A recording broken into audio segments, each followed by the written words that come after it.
Hola, ¿qué tal a todos? Les vamos a presentar a continuación el proyecto que consiste en el embalaje de latas. Los integrantes somos Leonardo Chicaiza y David Díaz. El docente asignado para esta asignatura es el ingeniero Francisco Terneus. A continuación voy a indicarles cada uno de los componentes utilizados en este sistema.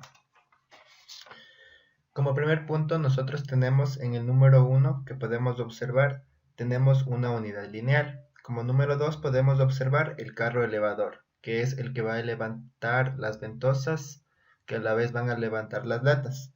Como 3 podemos ver un actuador giratorio. En el número 4 podemos observar las ventosas que ya mencionamos.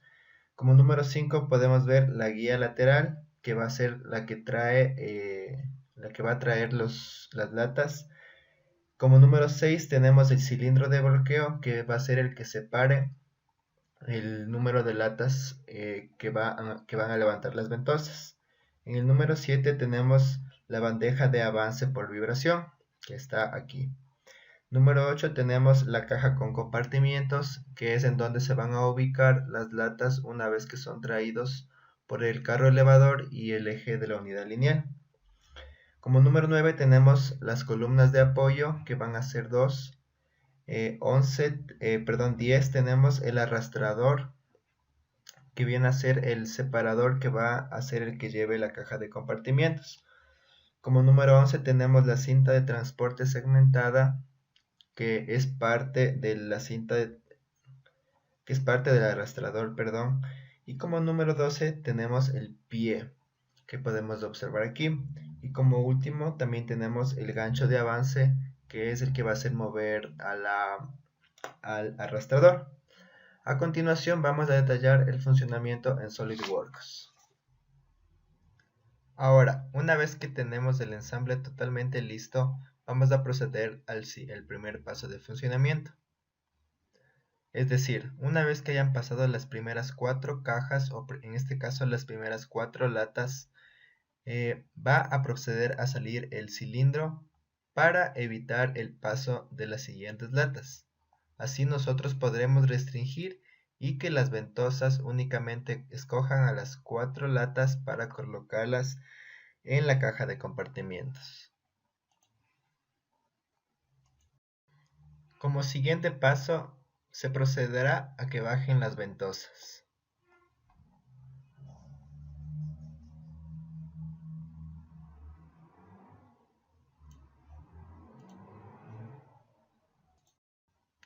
Una vez que las latas estén sujetas por las ventosas, el carro elevador procederá a actuar.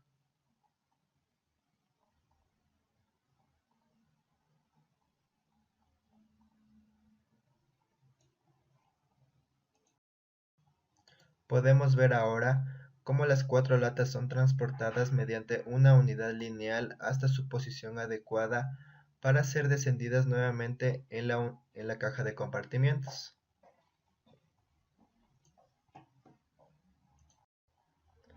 Una vez que las latas hayan descendido en su posición correcta,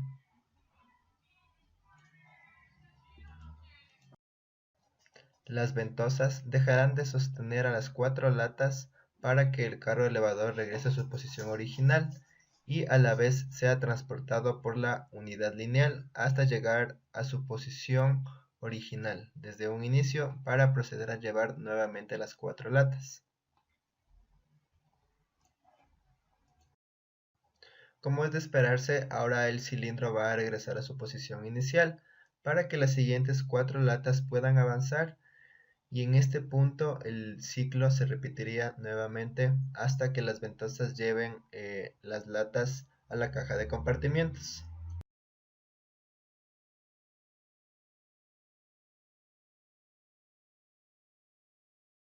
A continuación vamos a describir el circuito neumático del proceso.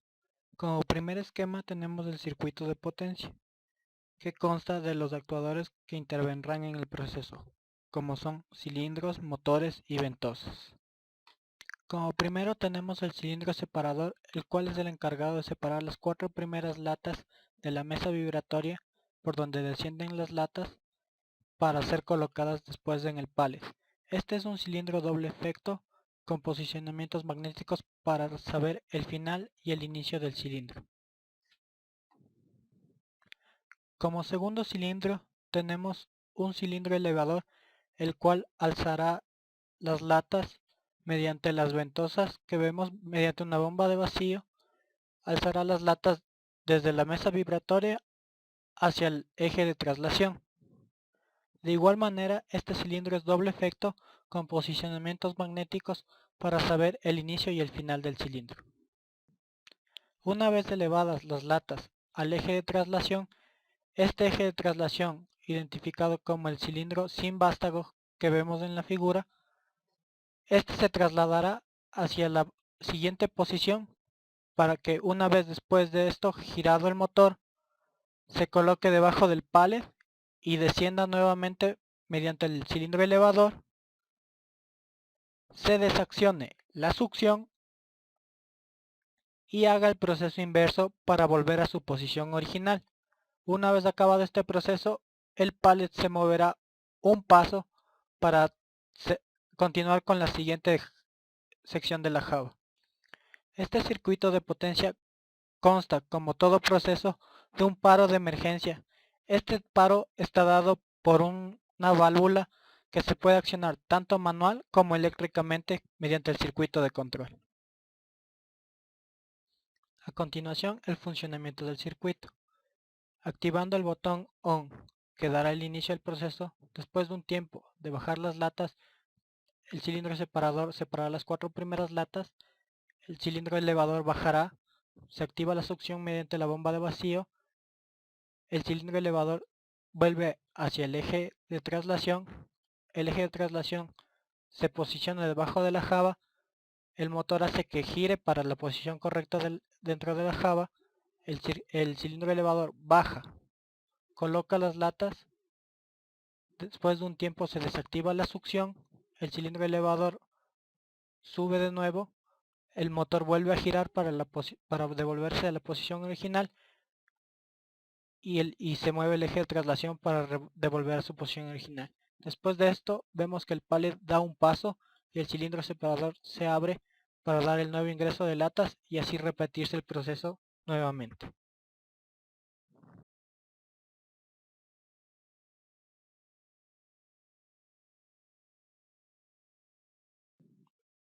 Bueno, a continuación el circuito de control. Como primera etapa tenemos lo que es la configuración de entradas al PLC. Aquí podemos observar las entradas que serían físicas, que entrarían directo a las entradas del PLC, como son I0 hasta I10. En la entrada I0 tenemos lo que es un pulsador normalmente abierto ON, el cual dará el encendido al sistema. Luego tenemos I1 y 2 que son A0 y A1, que no son más que los detectores de posicionamiento magnético del cilindro de separación. Y 3 y 4 que son B0 y B1 respectivamente, que son los detectores magnéticos del cilindro de elevación. Y 5 y 6 que son C0 y C1 respectivamente, que son los detectores magnéticos de posición del cilindro de traslación. Y 7 y 8 que son los detectores de posición magnético del cilindro del pallet. También tenemos lo que es la entrada I9, que es el apagado del sistema, y como I10 tenemos lo que es el paro general. Como segunda etapa tenemos dentro del control lo que es la lógica dentro del PLC. Hemos utilizado un método de paso a paso para realizar la lógica del PLC con las diferentes entradas del PLC, los contactos y las bobinas internas lógicas del PLC y hacer la lógica del programa, la cual vemos a continuación.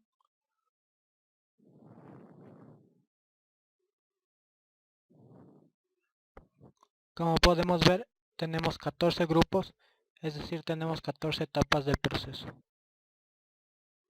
Y tenemos lo que son los diferentes temporizadores para diferentes etapas del proceso. También tenemos dentro del PLC lo que es la configuración ya de las salidas físicas que van a activar los diferentes relés y estos activarán las solenoides de las válvulas.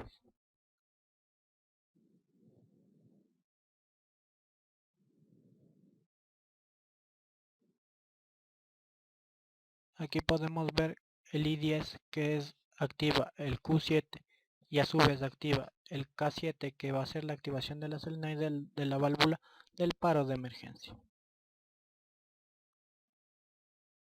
Y como última etapa tenemos lo que es la configuración de las salidas del PLC para lo que son los relés y estos a su vez activan las solenoides de las válvulas.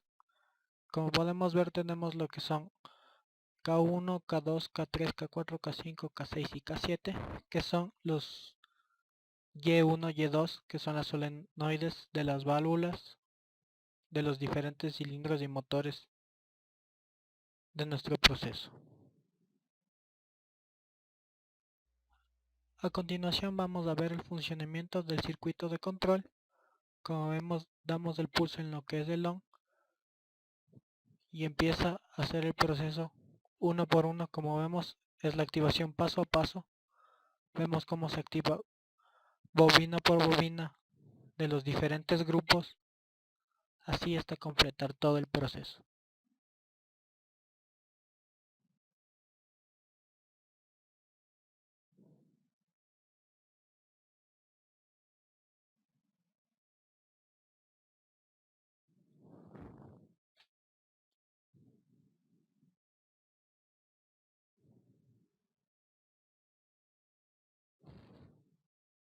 Cabe recalcar que el proceso es continuo.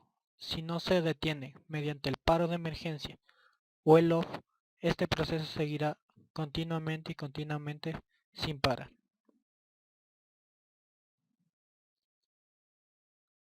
Y como última etapa tenemos lo que es el circuito de la conexión de las solenoides de las válvulas de nuestro proceso. Como podemos ver, cada uno tiene un contacto normalmente abierto que es de las diferentes acciones de los grupos, como vimos en el circuito de control, lo que es K1, K2, K3, K4, K5 y K6 y K7 como paro de emergencia respectivamente para la activación de las solenoides de las válvulas. A continuación, el funcionamiento del circuito de las solenoides. Damos el encendido al sistema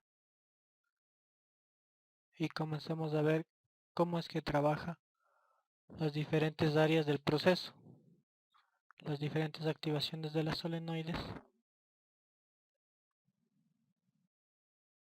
mediante los grupos de trabajo que se han propuesto.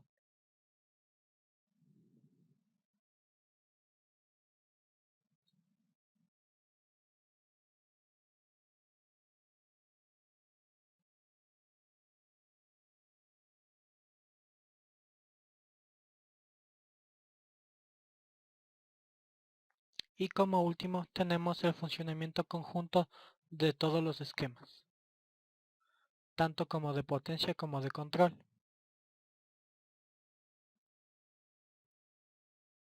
Damos en el on y vemos cómo empieza el proceso.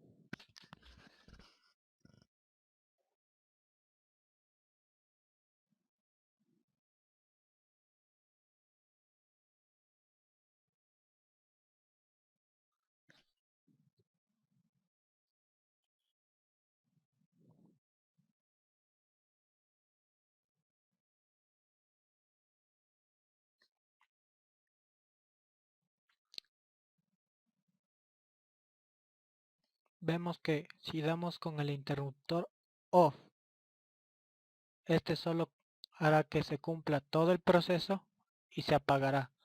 Pero si nosotros damos clic en el botón de paro de emergencia, este quitará totalmente la alimentación y detendrá el proceso totalmente.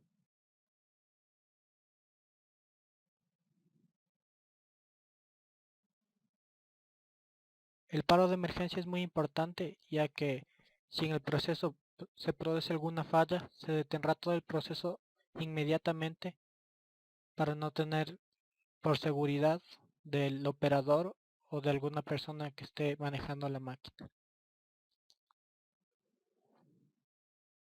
Una vez ya detectada la falla, se puede quitar el paro de emergencia y volver a la operación normal del proceso.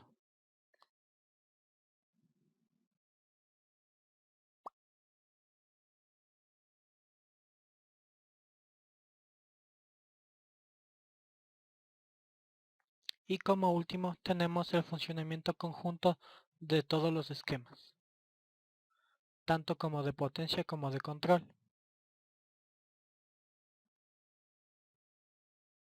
Damos en el on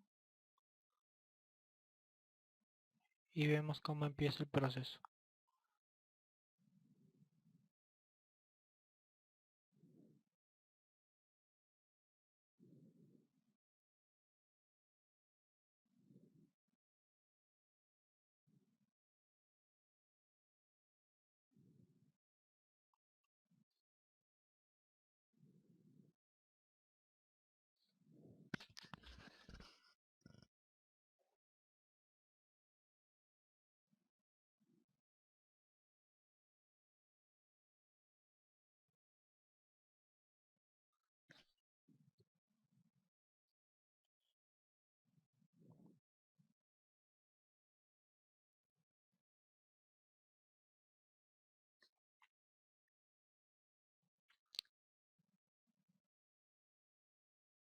Vemos que si damos con el interruptor off, este solo hará que se cumpla todo el proceso y se apagará. Pero si nosotros damos clic en el botón de paro de emergencia, este quitará totalmente la alimentación y detendrá el proceso totalmente.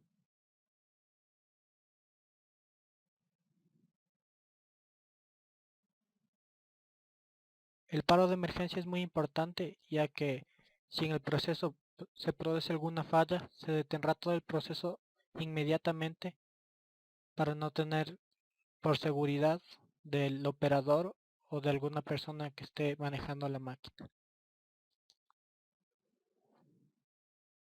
Una vez ya detectada la falla, se puede quitar el paro de emergencia y volver a la operación normal del proceso.